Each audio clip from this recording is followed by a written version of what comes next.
Coba buat Anda yang lagi dengerin juga perhatikan dua set angka ini sebentar. Oke. Angka pertama, ya. Selama seluruh rangkaian Perang Lebanon di tahun 2006, itu kan berlangsung 34 hari penuh. Nah, militer Israel saat itu kehilangan 121 tentaranya. Benar, itu dalam sebulan lebih ya? Iya, sebulan lebih.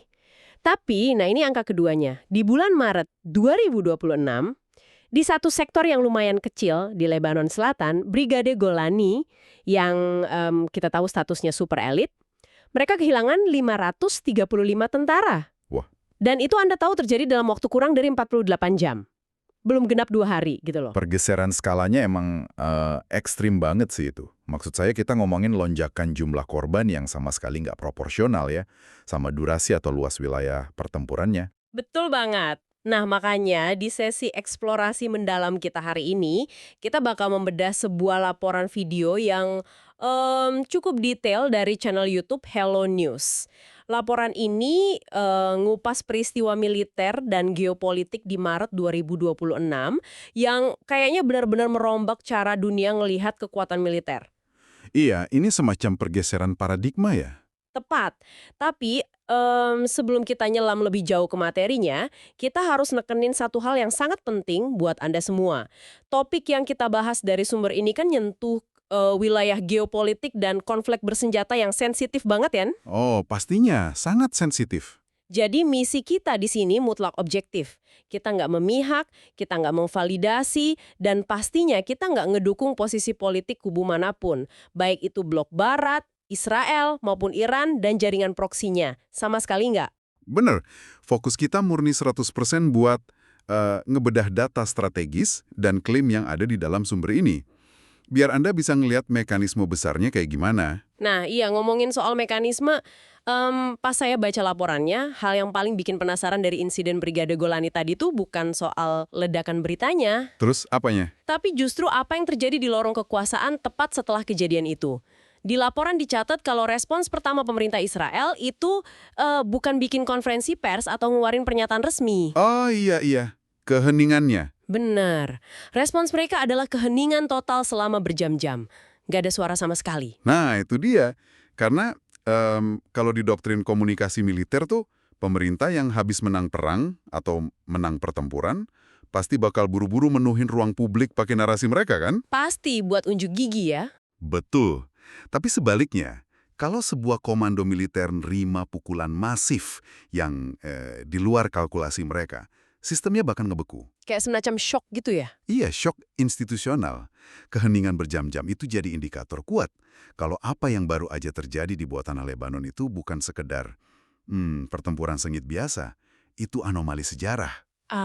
Oke. Mereka sendiri masih kaget dan ya, mereka nggak tahu gimana cara ngejelasinnya ke publik karena masih nyoba mencerna realitas di lapangan. Oke, kalau gitu mari kita urai realitas di lapangan yang Anda sebut tadi.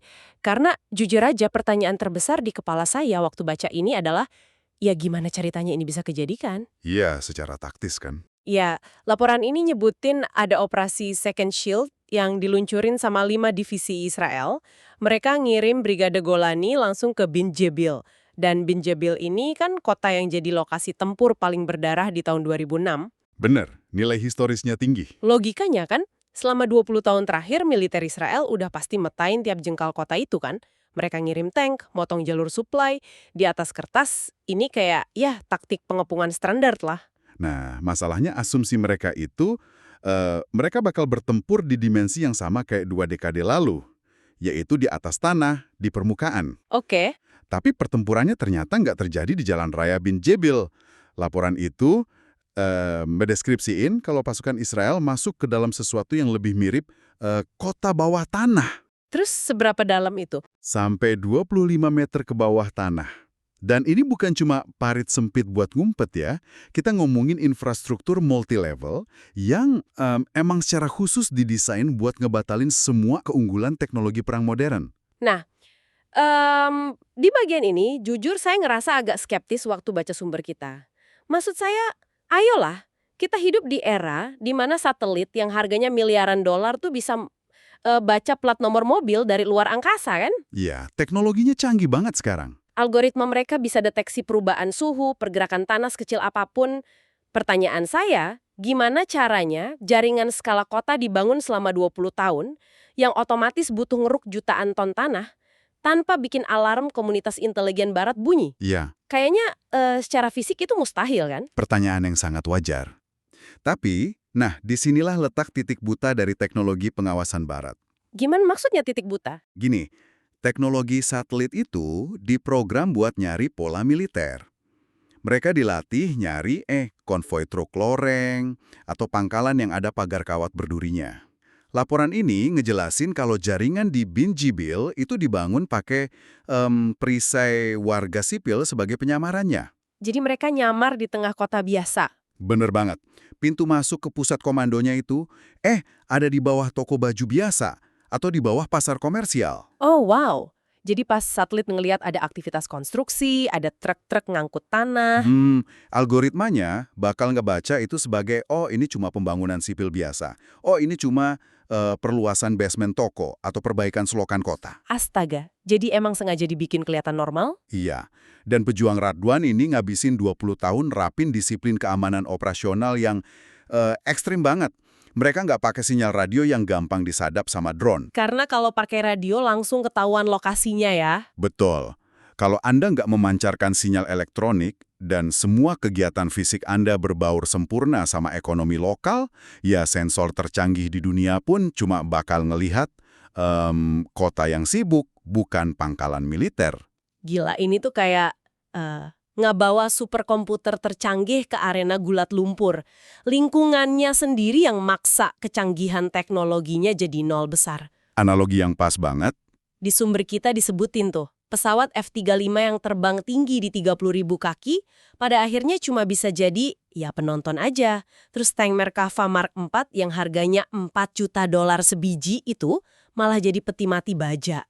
Benar, karena lorongnya terlalu sempit. Iya, lorong bawah tanahnya cuma selebar 3 meter kan? Coba deh Anda bayangin fisika dasarnya aja. F-35 itu kan didesain buat mendominasi langit, buat ngejatuhin bom presisi. Betul. Tapi amunisi presisi nggak bisa nembus batian padat dan beton setebal 8 lantai ke bawah. Apalagi kalau pasukan kawan udah ada di dalam terowongan itu. Kalau dibom ya runtuh semua, temennya ikut mati. Masuk akal. Terus kalau tank Merkava gimana? Merkava itu punya meriam 120 mm, gede banget. Tapi apa gunanya meriam raksasa kalau menara tanknya aja nggak bisa muter di lorong selebar 3 meter? Iya, nyangkut ya. Nggak ada ruang buat manuver sama sekali. Nggak ada, sama sekali nggak ada. Udah gitu ruangannya gelap, sempit, jarak pandang cuma beberapa meter. Tapi kan mereka punya sensor canggih, kayak night vision gitu. Nah, laporan juga nyatet itu.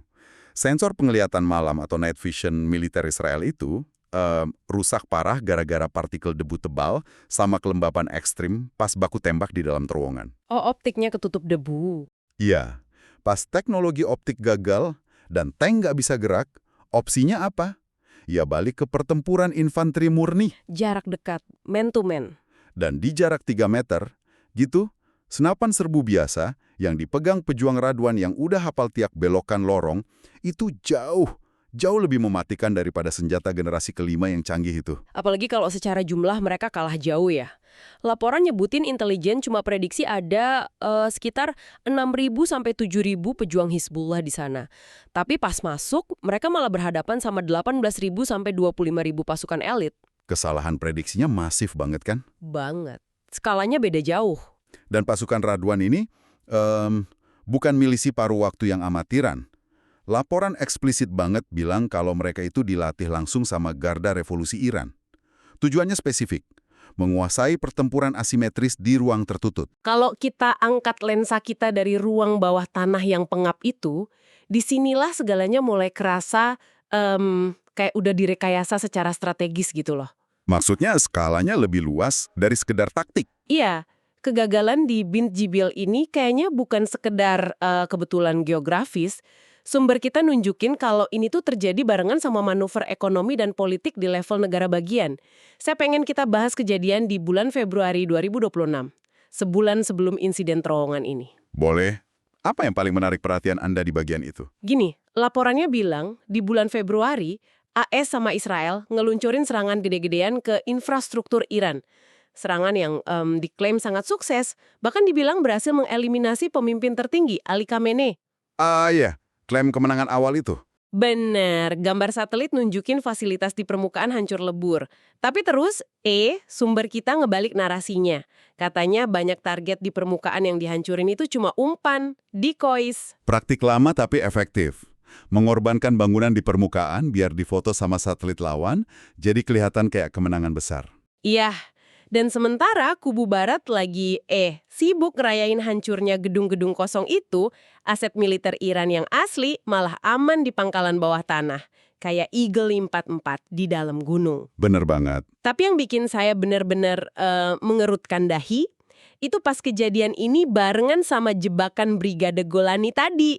Di detik yang sama, Iran resmi ngeluarin tuntutan ganti rugi ke AS dan Israel. Angkanya lumayan fantastis ya. Fantastis banget. 270 miliar dolar atas kerusakan kilang dan infrastruktur sipil akibat serangan bulan Februari. Jujur aja waktu baca angka 270 miliar dolar itu, yang mana itu lebih dari setengah PDB tahunan Iran, reaksi pertama saya tuh, ini konyol. Konyol gimana maksudnya? Ya, mana ada diplomat waras di Washington atau Tel Aviv yang bakal nyairin cek segede itu kan? Apa ini cuma ya teater politik aja gitu? Di laporan sih disebut rudal ekonomi yang diperhitungkan. Tapi saya nggak ngelihat letak bahayanya. Ini kayak nagih utang ke orang yang nggak akan pernah ngakuin utang itu. Ya, kalau Anda pakai kacamata diplomasi tradisional sih, emang kedengeran absurd banget. Tapi masalahnya kita nggak lagi ngomongin diplomasi biasa. Ini tuh lawfare. Lawfare, perang hukum. Betul, perang hukum dikombinasikan sama perang informasi domestik. Tuntutan 270 miliar dolar itu emang nggak pernah diharapin buat dibayar besok pagi. Nggak gitu cara kerjanya. Terus buat apa dong dibikin tuntutan segede itu? Nah, analis yang dikutip di laporan Muhammad Marandi, dia nyeletuk satu konsep kunci. Katanya, negara barat sering banget nyampur adukin superioritas teknologi sama superioritas strategis. Tunggu, bedanya apa tuh dalam konteks tuntutan raksasa ini? Gini, superioritas teknologi itu berarti Anda punya jet tempur paling canggih. Tapi superioritas strategis itu kemampuan buat nyiptain kondisi di mana musuh Anda akhirnya nyerah, meskipun mereka punya jet tempur canggih itu. Oh, oke. Tuntutan finansial raksasa itu dirancang buat bikin pecah konsensus politik di dalam negeri lawan.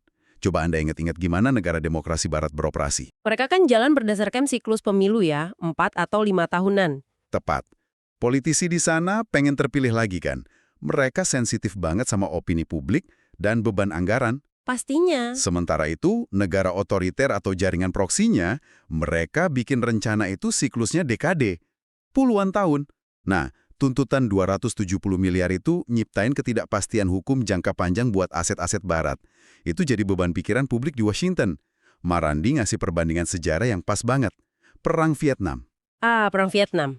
Di mana Amerika secara teknologi menang jauh kan? Betul. Di Vietnam teknologi AS nggak ada lawan. Mereka menang hampir di semua pertempuran besar di lapangan. Tapi ujung-ujungnya kenapa mereka tarik pasukan? Karena tekanan politik di dalam negeri udah nggak ketahan. Publik Amerika nggak kuat ngelihat kantong mayat pulang terus biaya perangnya juga bikin ekonomi mereka sesak napas. Persis itu intinya. Kehilangan 535 tentara elit cuma dalam 48 jam, ditambah beban ancaman hukum ratusan miliar dolar, itu semua emang didesain buat mengcopy paste strategi Vietnam. Buat nekan psikologisnya ya. Iya, mereka bikin perang ini jadi kelewat mahal secara politik dan ekonomi buat Israel dan sekutunya di Amerika. Ini bukan soal ngebunuh semua musuh secara fisik, tapi soal siapa yang bisa nahan rasa sakit lebih lama dari publik musuhnya. Wow. Jadi ini pertarungan antara waktu ngelawan teknologi. Iya, 100%. Dan di kasus ini pihak yang punya kesabaran strategis kelihatan di atas angin. Gila, strategi yang sangat melelahkan tapi benar-benar masuk akal. Nah, sekarang pertanyaannya, gimana efek dari kesabaran ini ke sisa dunia? Karena dari yang saya baca, laporan ini nggak cuma berhenti di Timur Tengah aja. Efek dominonya kerasa kemana-mana ya. Bener, kita mulai ngelihat guncangan makroekonomi instan. Harga minyak mentah Brent itu dilaporin melonjak $17 per barel. Dan itu cuma dalam 2 hari setelah data korban militer bocor. Kenaikan harga minyak itu selalu jadi metrik kepanikan yang paling jujur kan? Iya, pasar kan nggak peduli sama retorika politisi. Betul. Pasar global cuma peduli sama stabilitas. Waktu mereka ngelihat militer yang tadinya dianggap nggak terkalahkan, tiba-tiba kehilangan ratusan prajurit elit dan nggak bisa merespons balik, pasar langsung mikir, rute perdagangan di sana udah nggak aman. Nah, itu nyambung ke data dari Lloyd's of London soal premi asuransi maritim. Di laporan dibilang Laut Mediterania Timur langsung masuk kategori resiko tinggi. Premi asuransinya naik 3 kali lipat cuma dalam seminggu. Itu ngeri banget dampaknya. Buat Anda yang lagi dengerin, ini bukan cuma urusan bos-bos kapal kargo yang untungnya berkurang dikit ya. Kenaikan premi 3 kali lipat itu langsung digeser ke harga gandum, harga elektronik, bahan bakar. Intinya, inflasi global langsung meroket. Dan itu otomatis ngebunuh selera investor. Di sumber kita disebutin ada penarikan modal besar-besaran. Proyek-proyek miliaran dolar di kawasan Levant, kayak di Israel, Yordania, Mesir, pada ditarik. Termasuk yang di terusan Suez juga kan? Iya, investor dari Shanghai, London, New York, mereka ngelihat apa yang terjadi di Binti Jibel dan langsung nyimpulin kalau naruh duit di Timur Tengah sekarang risikonya terlalu brutal. Jadi ini tuh benar-benar efek domino ya, mulainya dari lorong gelap 3 meter di Lebanon yang bikin tank nyangkut, terus bikin pasar panik, asuransi naik, dan ujung-ujungnya ngancurin portofolio investasi orang di Wall Street. Benar. Tapi ada satu lagi dampak makro yang menurut saya jauh lebih krusial dari sekedar duit. Ini soal deterrence atau efek gentar. Sumber kita nyebutin analis di Rand Corporation sampai ngeevaluasi krisis doktrin militer ini. Ini mungkin implikasi yang paling bikin merinding dari seluruh kejadian Maret 2026. Bikin merinding gimana? Karena deterrence itu jalan sepenuhnya pakai modal persepsi. Gini, sekutu-sekutu AS di Pasifik, kayak Taiwan atau Korea Selatan, mereka kan ngebangun sistem pertahanan negaranya pakai satu keyakinan absolut. Keyakinan kalau AS bakal bantu mereka pakai pesawat udaranya? Betul. Keyakinan kalau perang darat pecah, Amerika dan Blok Barat pasti mendominasi ruang udara, ngebom dari atas, dan menang. Dan operasi di bawah tanah Lebanon tadi baru aja ngancurin ilusi itu. Tapi tunggu dulu, saya mau neken Anda sedikit di sini. Apa kita nggak ngambil kesimpulan terlalu jauh? Terlalu jauh gimana? Iya, maksudnya cuma karena ada kegagalan taktis di satu area bukit di Lebanon, masa iya itu langsung buktiin kalau doktrin superioritas udara yang dipakai Amerika sejak Perang Dunia Kedua itu resmi tamat? Oh iya, nggak mati secara harfiah di semua tempat. Kalau Anda perangnya di padang pasir terbuka, F-35 ya bakal tetap ngehabisin musuh bahkan sebelum musuhnya sadar ada pesawat itu. Nah, itu dia. Tapi pertanyaan kritisnya adalah, apa musuh-musuh di masa depan masih mau nemuin Anda di padang pasir terbuka? Jawabannya udah pasti nggak mau.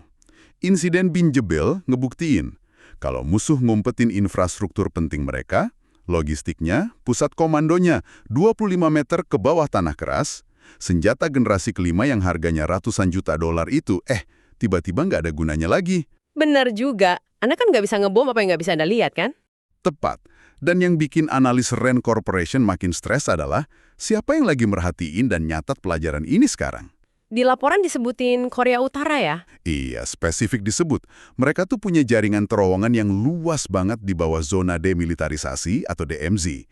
Kalau mereka ngelihat Barat nggak bisa nembus infrastruktur bawah tanah, itu ngasih suntikan PD yang gila buat mereka. Cina juga ikutan merhatiin pastinya. Pasti. Cina lagi bikin simulasi buat Taiwan. Mereka jadi tahu kalau kesabaran 2 dekade sama pemanfaatan medan tertutup tuh bisa ngeruntuhin dominasi teknologi konvensional. Makanya Taiwan sekarang harus putar otak, apa masih bisa ngandelin perlindungan udara Barat doang. Wah, jadi kalau kita satuin semua potongan puzzle ini, apa benang merahnya buat Anda yang dengerin sesi ini? Pergeseran fundamental. Dalam sejarah konflik modern, kita belajar kalau anggaran militer raksasa, satelit paling canggih, jet tempur paling siluman, itu semua nggak lagi jadi jaminan menang. Nggak sama sekali. Kalau lawan Anda bisa nentuin di mana mereka mau berantem, yaitu ditarik ke dalam tanah, dan kapan berantemnya selesai, dengan modal kesabaran puluhan tahun, mereka otomatis ngenolin semua teknologi canggih Anda. Benar. Waktu dan medan disulap jadi senjata, yang bikin tank sama pesawat miliaran dolar cuma jadi rongsokan di lorong sempit 3 meter. Pelajaran paling intinya tuh, ya, bahayanya keangkuhan teknologi. Negara demokrasi modern tuh kadang terlalu ngandalin alat canggih buat nyelesain masalah yang super kompleks.